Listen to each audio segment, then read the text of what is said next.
லைவ்ல இன்னைக்கு ஈவினிங் சாண்ட்ராவும் பாருவும் பேசிகிட்டு இருந்தாங்க. அப்போ பாரு வந்து எகெயின் வந்து கமருதீன் மேலே அந்த ஃபேக் அலிகேஷன்ஸ் எல்லாத்தையுமே திருப்ப ரெஜிஸ்டர் பண்ண ட்ரை பண்ணாங்க.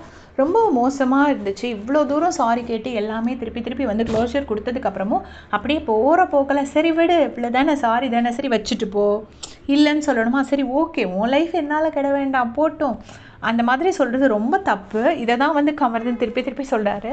அந்த மாதிரி சொல்கிறாங்க. சொன்னதுக்கப்புறமா சாண்ட்ராக்கு இந்த சபரி ஃபோபியா எங்கேருந்து வந்துச்சு அப்படிங்கிறது எனக்கு தெரியல. சபரியை பற்றி சொல்கிறாங்க.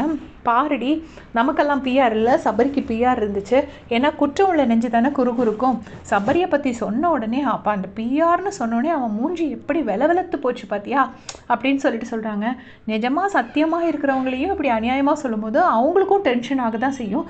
தப்பு பண்ணவங்களுக்கு மட்டும் டென்ஷன் ஆகாது. உண்மையிலே இருக்கும்போது இவ்வளோ கேமரா இருக்கும்போது அட பாவிங்களா நான் வைக்கலையே என்ன போய் சொல்கிறாங்களே அப்படிங்கிறது ஒரு நேர்மையான பர்சனுக்கு கண்டிப்பாக டென்ஷனாக தான் செய்யும். அந்த டென்ஷன் தான் சபரி ஆனார். அது கொஞ்சம் நெஞ்சம் நேர்மையாக இருந்தால் தானே அதை பற்றி தெரியும். நேர்மையாகவே இல்லாதவங்களுக்கு அது எப்படி தெரிய வரும்? அதை வந்து சொல்கிறாங்க. சபரி மேலே வச்ச ஃபேக் அலிகேஷன்ஸ்க்கு கண்டிப்பாக விஜய் டிவி என்ன தான் பண்ணிகிட்ருக்காங்க அப்படின்னு எனக்கு தெரியல. விஜய் டிவியில் வந்து ஒரு வீடியோ போட்டிருக்காங்க. ஜியோ ஹாட்ஸ்டாரில் ஒரு வீடியோ போட்டிருக்காங்க. என்ன அப்படின்னு பார்த்தீங்கன்னா, சபரி வந்து சரி நம்ம கொஞ்சம் கன்னியக்கா எவிக்ஷனில் அவர் அழுதுருப்பார்ல, விக்ரம் அழும்போது பின்னாடி நின்று அழுதுருப்பார்ல, சரி நம்மளும் கொஞ்சம் மூஞ்சி சோகமாக வச்சுப்போம், ஒன்றுமே புரியலையே அப்படின்னு பாட்டு போட்டு அதை வச்சுருக்காங்க. ஏன் சபரினா என்ன எல்லாருக்கும் ஈஸியாக போச்சா, என்ன வேணால் சொல்லலாம் அப்படிங்கிறது. அவர் பண்ணுற நல்ல விஷயங்களை ஒரு 1% நம்ம பண்ணியிருக்கோமான்னு யோசிச்சு பார்த்தா யாரும் இந்த மாதிரி பேச மாட்டாங்க. இருந்தாலும் வந்து சாண்ட்ராக்கு வந்து அடுத்தவங்க மேலே பழி போடுறது ரொம்பவே ஜாஸ்தியாக போச்சு. அநியாயமாக பழி போடுறாங்க. சபரி மேலே போட்ட பழி. அப்புறம் வந்து அந்த ப்ரஷ் விஷயத்தை சொல்கிறாங்க. ப்ரஷ் விஷயத்தில் எப்படி பண்ணால் பார்த்தியா அப்படின்னு.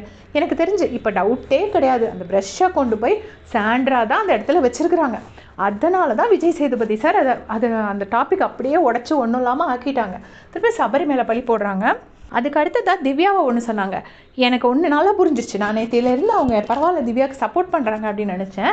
என்னன்னா திவ்யாவை பார்த்தியா, கொஞ்சம் எனக்கு என்ன இருந்தாலும் அவன் மேலே ஒரு பாசம் இருக்குது, ஸ்டார்டிங்லேருந்து அவள் என் கூட இருந்திருக்கா, அதனால எனக்கு அவ்வளோ நல்லா தெரியும், அவன் மேலே எனக்கு ஒரு அஃபெக்ஷன் இருக்குது அப்படின்னு சொல்லிட்டு சொல்கிறாங்க.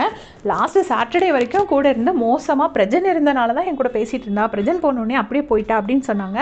அவங்க வந்து நல்லா பிக் பாஸ் எல்லாம் கரைச்சி குடிச்சிருக்கிறதுனால விக்ரம் வந்து திவ்யாவை அட்டாக் பண்ணுறது வந்து திவ்யாவுக்கு பாசிட்டிவாக முடிஞ்சிடக்கூடாதுங்கிற பயத்தில் திவ்யா கூட இருக்காங்க போல இருக்குது.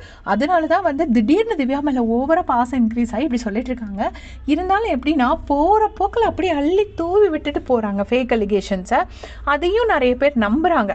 இப்போ ஒருத்தர் வாயிலேருந்து வர வார்த்தையை அது உண்மையாக தான் இருக்கணும்னு என்னங்க கட்டாயம்? இப்போ அவங்க நடந்தது, இப்போ ப்ரஷ் எடுத்து அவன் தான் பண்ணா அப்படின்னு சொல்கிறாங்க. அவன் தான் பண்ணாங்கிறதுக்கு உங்ககிட்ட என்ன ப்ரூஃப் இருக்குது? இப்போ சபரி வந்து பிஆர் இருக்குன்னு சொன்னோடனே அவன் மூஞ்சி சபரிக்கு பிஆர் இருந்தால் அவன் ஏங்க இப்படி போட்டிங்கில் இவ்வளோ கடைசியில் இருக்கணும்? எங்கேயோ இருந்திருக்க வேண்டிய பையனை இவ்வளோ கீழே இருக்கும்போது இவங்க வெளியேருந்து பார்த்துட்டு தான் வந்திருக்காங்க. வரும்போதே இவங்க சொல்ல சபரிக்கு ஒன்றும் பெருசாக ஒன்றும் ஃபேமஸாக ஒன்றும் இல்லை. அப்போ தெரிஞ்சுக்கிட்டே தானே ஃபேக் அலிகேஷன் வைக்கிறாங்க. மற்ற கண்டஸ்டன்ஸ் சொன்னால் பரவாயில்ல, ஏன்னா அவங்களுக்கு தெரியாது, அவங்க எல்லாருமே சபரி ஃபேமஸாக இருக்கான்னு நினச்சிட்டு இருக்காங்க. இவங்களுக்கு தெரியும்ல சபரி ஃபேமஸ் இல்லை அப்படிங்கிறது. அப்புறம் எதுக்கு அநியாயமாக ஒரு பையன் மேலே பழி போடுறாங்க? கேட்குறதுக்கு ஆளே இல்லையான் இருக்கு. விஜய் சேதுபதி சார் அதுக்கு அவர் கேட்க மாட்டார். பட் யாராச்சும் ஒருத்தர் இதுக்கு எகெயின்ஸ்டாக பேசணும். இந்த வீடியோ உங்களுக்கு முடிஞ்சால் நிறைய பேத்துக்கு ஷேர் பண்ணுங்கள். தேங்க்ஸ் ஃபார் வாட்சிங்.